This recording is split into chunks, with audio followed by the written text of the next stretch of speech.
All right. Welcome to my Monday Q&A / Ask Me Anything thing. So I know this is the second one in a row that I've done, or I'm doing, I guess. But that doesn't necessarily mean I'm making this into a regular thing, but it also doesn't necessarily mean I'm not making this into a regular thing. Basically, I'm just working off of the feedback that you guys have been giving me and the feedback that I've been getting from reposting some of the videos. So other than that, I think we're going to get into this because I've already started to get some questions that pop up on my inbox already. So here's one. It says, "Hey Wes, what is the moral argument for the existence of God and how do you explain that?" So let me start by saying that there are multiple iterations of what we refer to as the moral argument.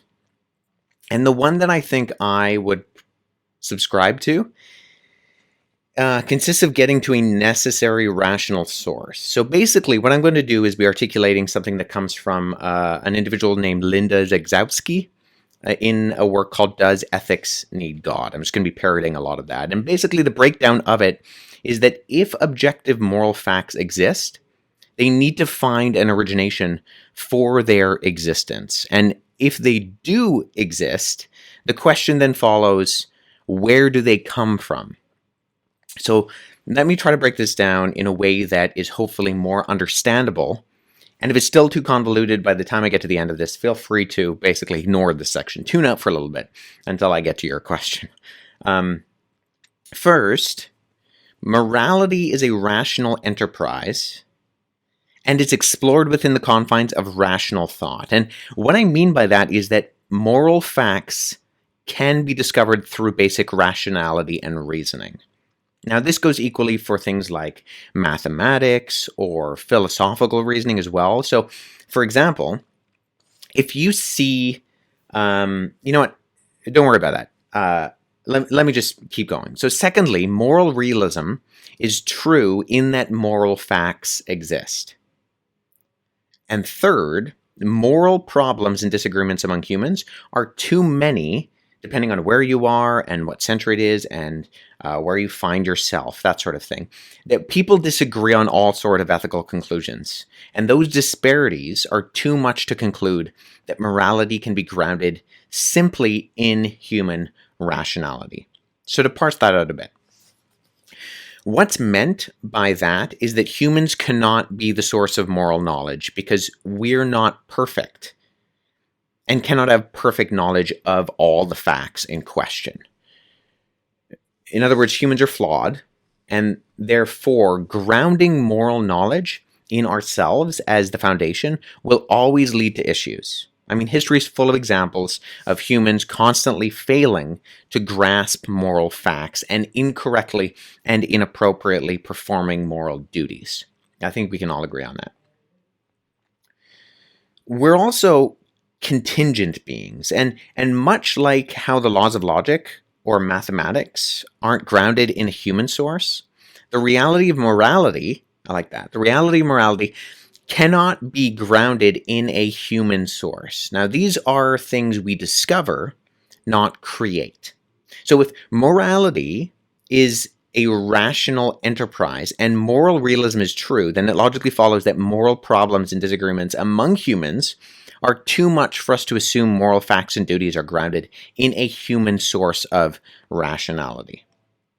In other words, if moral facts and duties are grounded in a necessary rational source, following from the reality that the truth of moral realism, then there needs to be a necessary source for those things to be grounded in.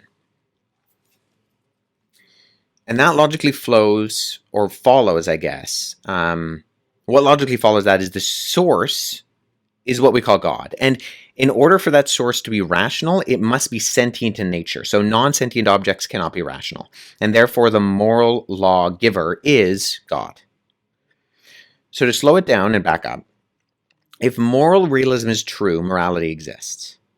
And it exists whether I'm here or not. When I die, murder doesn't stop being morally wrong for me. It just still goes on being morally wrong outside of my personal experience and existence. If that's true, then there are moral prescriptions and obligations that are rational and discussed, understood, and obeyed by rational sentient agents, i.e. you and me. Then, it is logically impossible for them to be grounded in a natural source. So when a Christian says that morals find their foundation in the character of God, we're not just arbitrarily stating that fact. That conclusion comes from what would necessarily follow from the actuality of moral realism. God is the necessary rational source. So the Christian, understanding philosophy for what we call the moral argument, is both grounding for the objective good and bad, as well as making an argument that there needs to be a necessary rational source for said standards to begin with, and is therefore a coherent argument for the existence of God itself. So actually, let me just pull up a couple quotes here. This is one taken from my presentation on the problem of evil.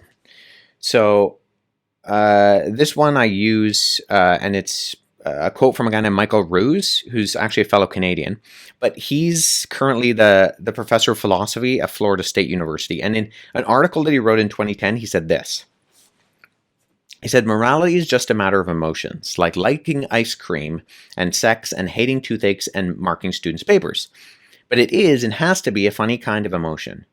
It has to pretend that it is not that at all. If we thought that morality was no more than liking or not liking spinach, then pretty quickly it would break down. So, morality has to come across as something that is more than emotion. It has to appear to be objective, even though in reality it is subjective. So in other words, Ruse is acknowledging that moral realism sure looks like it's true. But even though it looks like it's true, even though all the evidence points to it being true, the implications of acting like it's not true are too problematic. So despite all the rationality and sensibility of moral realism, we need to pretend like it's true, even though we think it's not.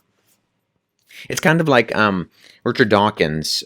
He was talking with Steven Weinberg at an event in Texas, and he said that the universe appears to be fine-tuned, but because we know that it's not fine-tuned, we can dismiss that as just the appearance of such. And Michael Ruse is doing a similar thing with morality.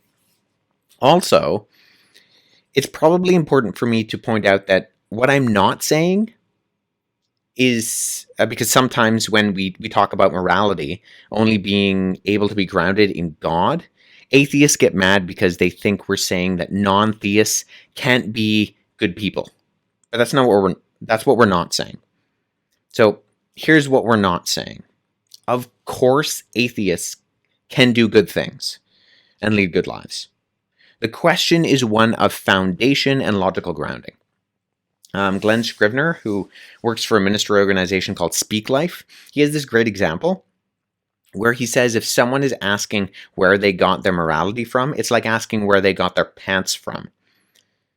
They're not saying they don't have any pants. They just want to know where the root of the location as to where those pants came from is. So the moral argument is addressing the question of the foundational moral duties and facts. Foundation of those moral duties and facts.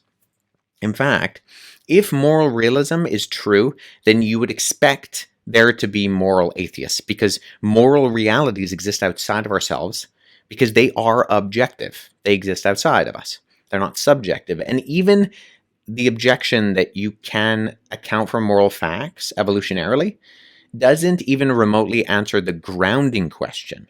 So at that point, all that would explain is how we as the human species understand and know moral facts, or came to understand and know moral facts. But that's not a rational explanation as to where they're coming from, how they're accounted for. That is the difference between what's referred to as epistemology, which is the study of how we come to know what we know, and ontology, which is the study of the nature of something.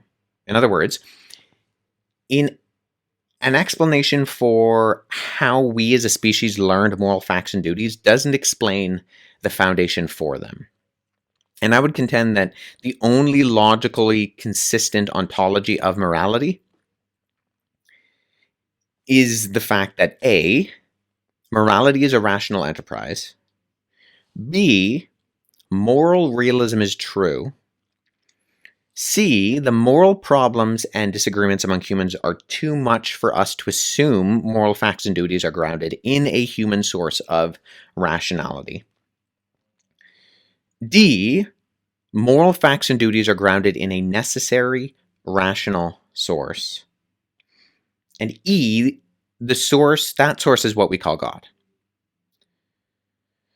So what the moral argument for Christians points out is that moral subjectivity in any way starts to break down really quickly without a necessary, rational source outside of the natural world.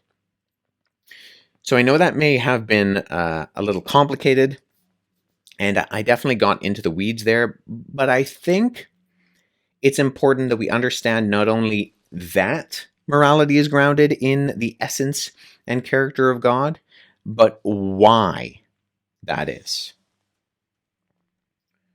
Okay, let's look at another one.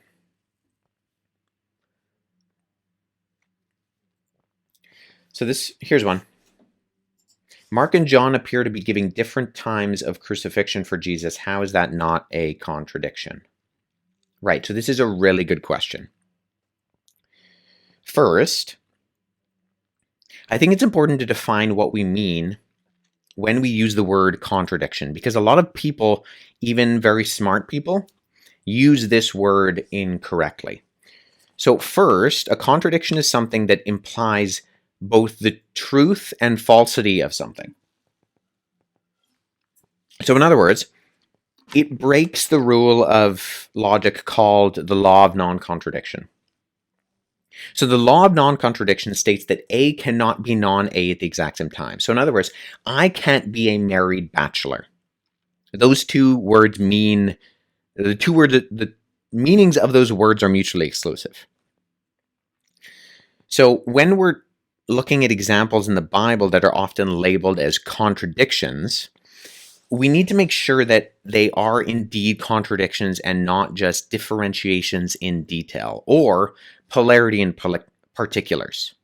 Gotta love those alliterations. Differentiations in detail, polarity in particulars. So the person asking this question is right in one sense.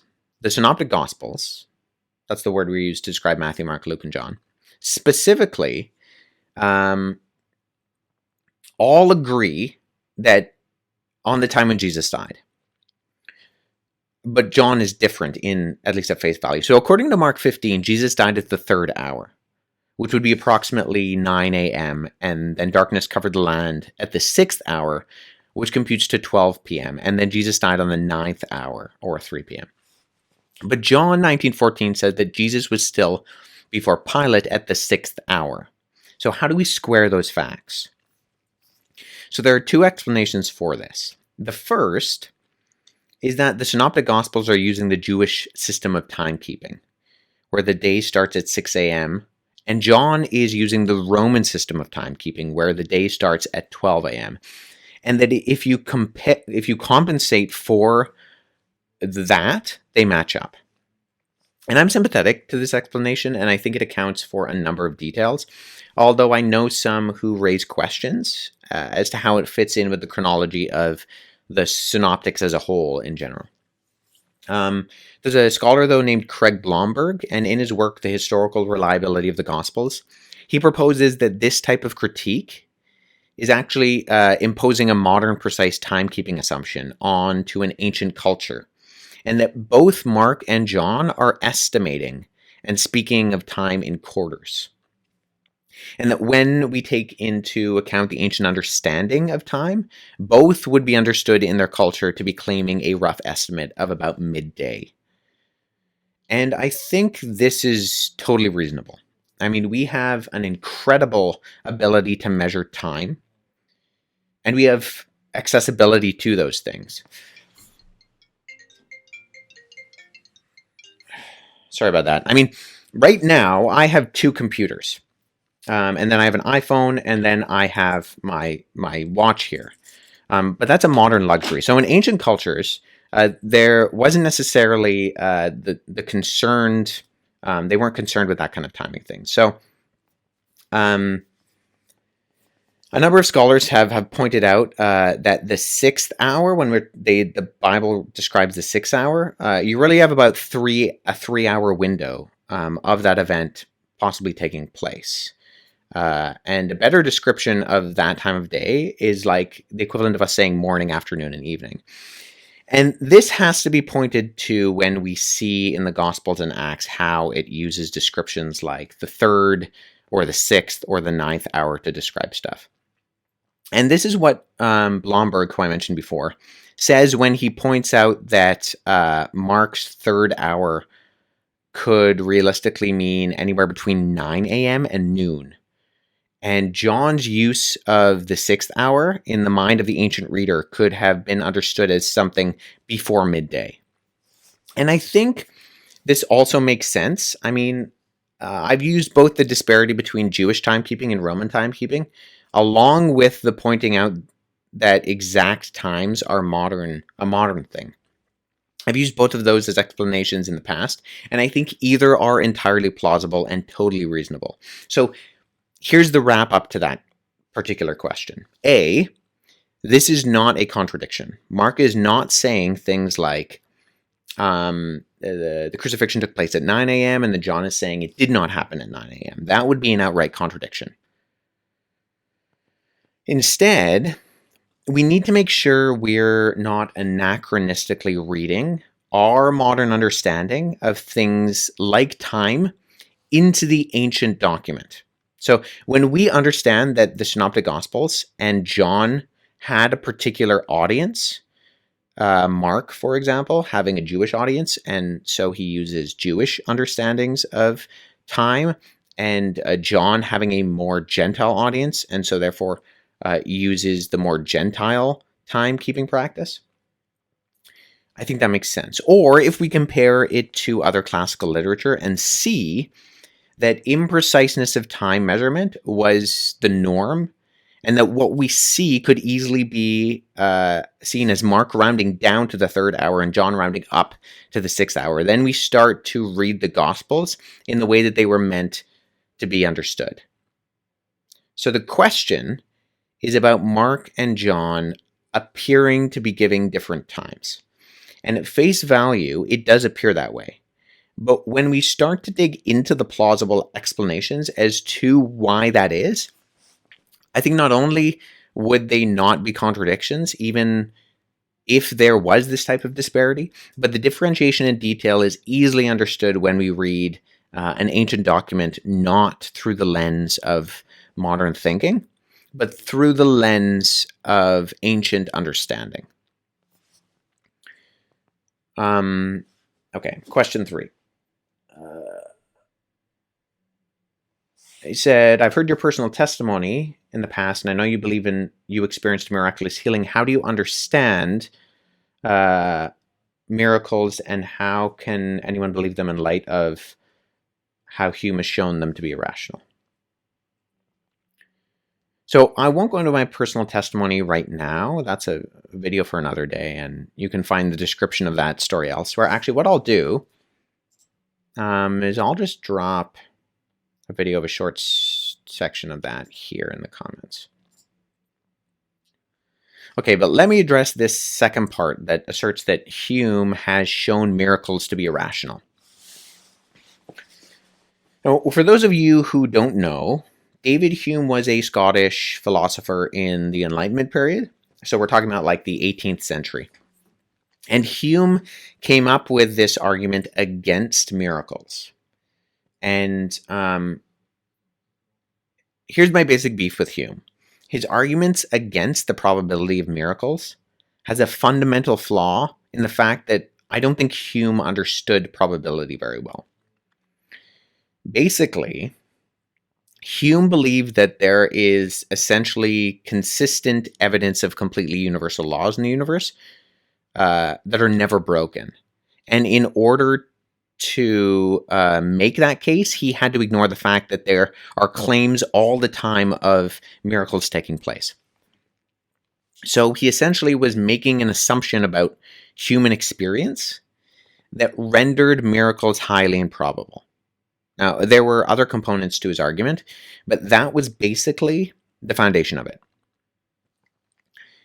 The other problem I find is that Hume defined miracles as violations of universal laws. And since he believed that universal laws were universal, he was effectively defining miracles as something that couldn't happen, and then concluding that on that basis, they couldn't happen, which I think is begging the question. So what are miracles then? Well, basically, a miracle is an extraordinary act of God. An extraordinary literally meaning what its components define themselves as. Extra, meaning out of in Latin, and orzo, meaning arrangement. So, etymologically, that is the breakdown of the meaning of the components of the words themselves.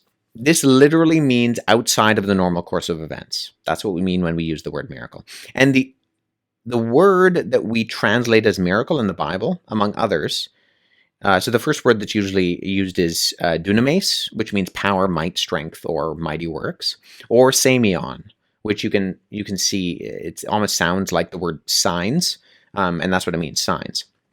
So as a Christian, I believe that God sustained the universe by his power. So we could describe it by saying that the laws of nature and the way that God normally is upholding the world, and he does that in an incredibly consistent and natural way. And that's what we discover when we do things like scientific inquiry and study within the natural sciences. But God, being God, is by no means limited by his ability to sustain the world in an extraordinary way for his own purposes, if he so wishes to do so. So we can see through things like the fine-tuning of the universe, among others, that the universe almost always obeys the laws of science. I don't think that science has proved that absolutely 100% of the time, but those laws are followed and have to be followed usually. And I don't think we can establish that on the basis of science, because if for no other reason, science depends on reproducibility, and miracles by definition are unreproducible. So hopefully from that you can see why I think Hume is incorrect. And I'm not alone here. In fact, there's an explanation of all of this in a guy named Ian Hutchinson's book called Can Scientists Believe in Miracles? It's a great resource. And Hutchinson is a legitimate scientist. He teaches nuclear engineering at Massachusetts Institute of Technology.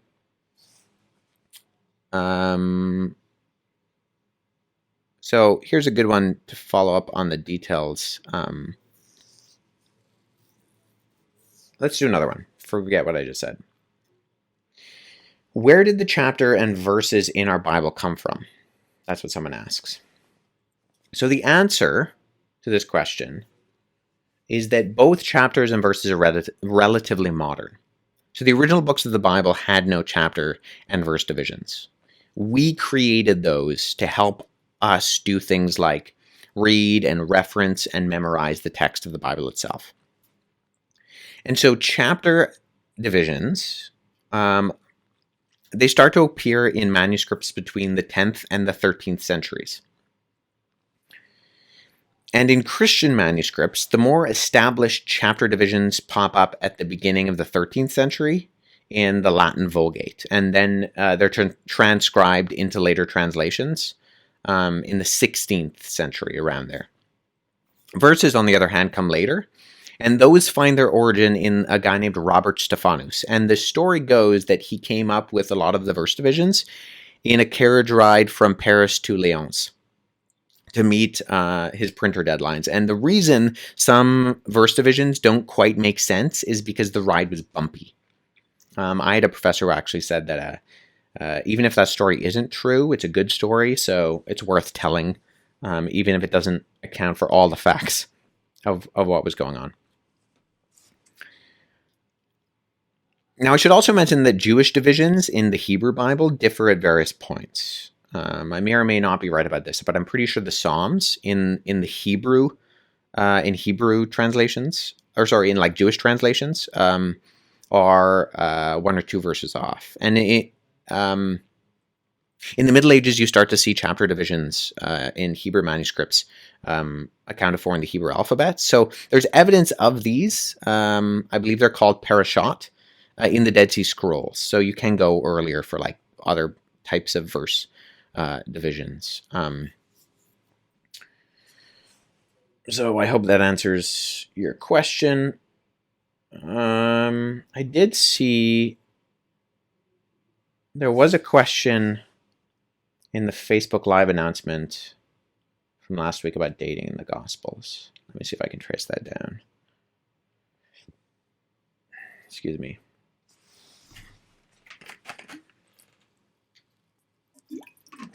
Okay, here it is. Is it true that the New Testament manuscripts were written before 70 AD? If so, what's the best evidence that proves that? Or proves this? So I'm going to assume that what the questioner is asking is about the original manuscripts that were written down by the New Testament authors. And the question, therefore, is about the date of authorship. So there are a couple of things to break apart here, though.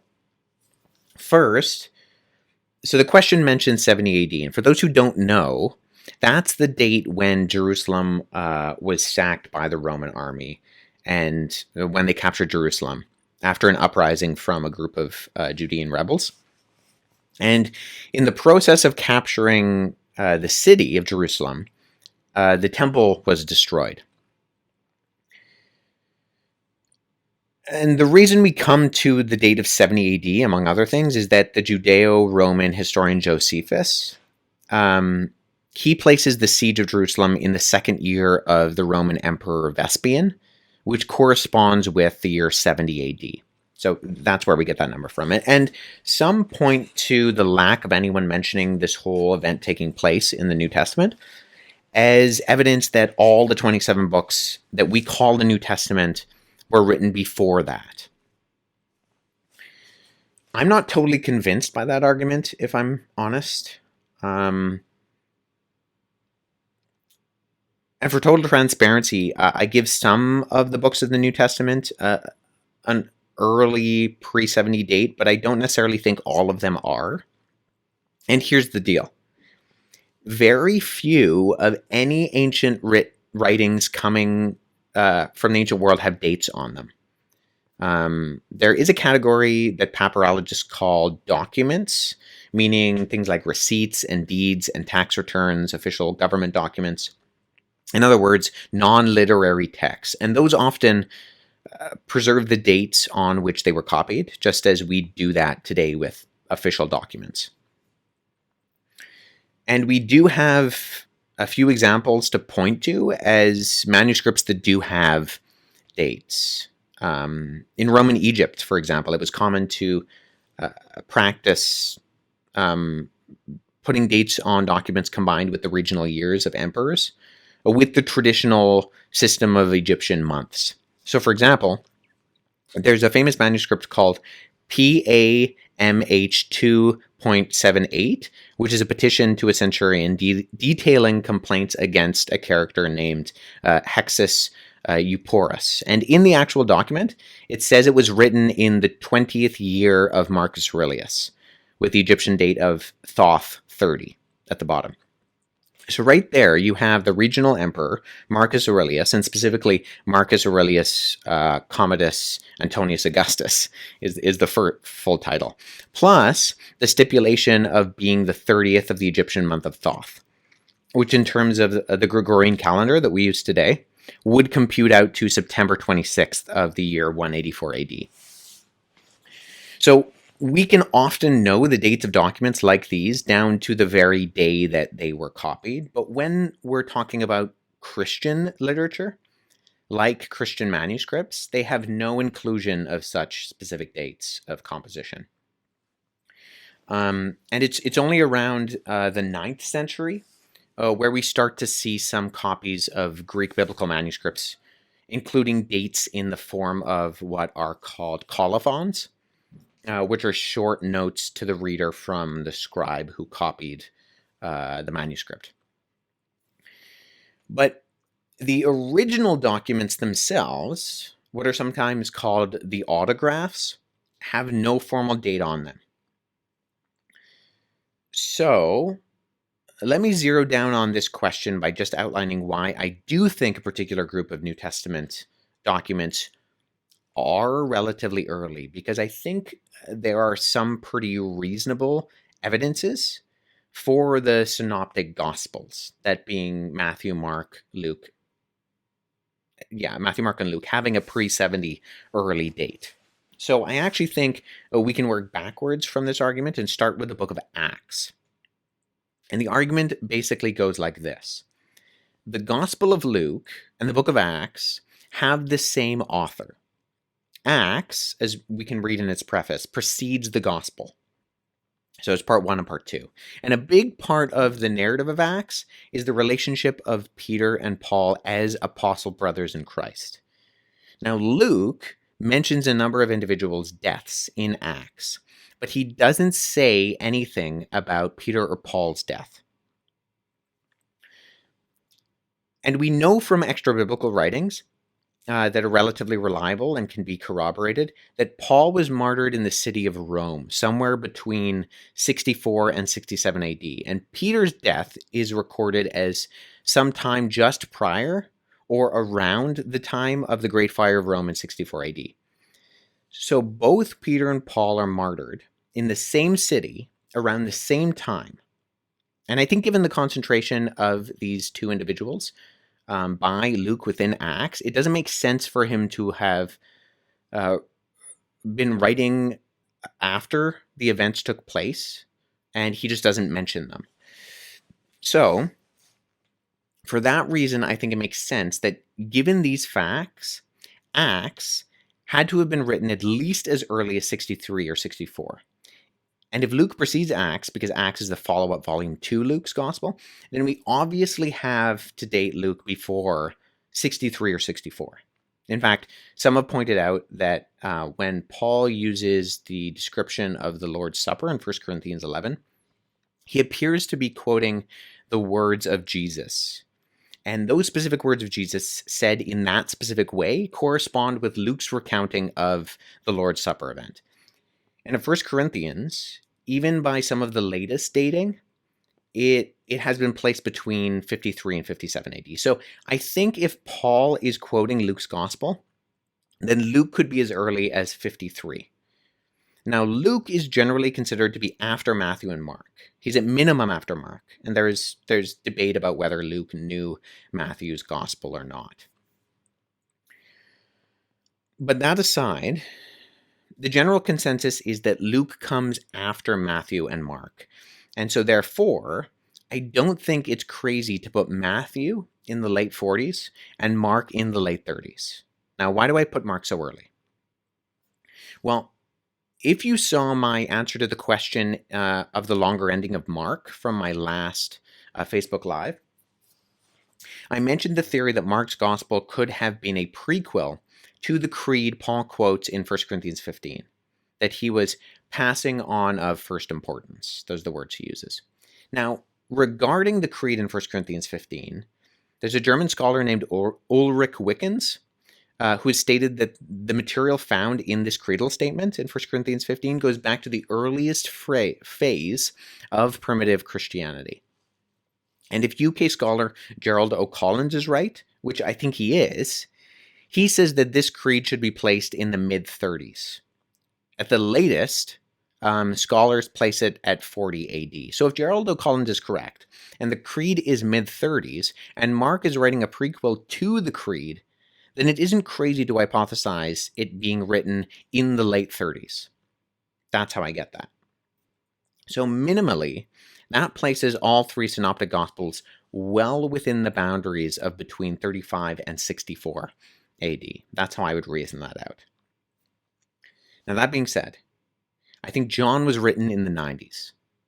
So it's not like I have this completely biased view of dating everything early just because I'm an evangelical Christian and I want it to be early. I think some of the New Testament does post-date the destruction of Jerusalem in 70 AD, and John is in that specific group. But let me finish by just saying that this is all a guess. Now, it's an educated guess, don't get me wrong, but any dating theory is going to be exactly that, a theory, based on the highest preponderance of the evidence at hand. And I think we need to make sure that we're holding some of these things in a relatively loose grip. If for no other reason, then these books don't come with timestamps, as I said before. But here's what we can say definitively. The 27 books that we call the New Testament are our earliest source material for the life of Jesus and the earliest followers of Jesus. No one truly argues against that fact. And the New Testament is a collection of documents that comes from the century of the first eyewitnesses, whether they were written a year after Jesus died or 70 years after Jesus died. They were being written, compiled, and circulated in the time of the living memory of Jesus' life, death, and resurrection. I think that, if anything, is clear. And so if you want to know who Jesus was, you go to the New Testament. That's just good history.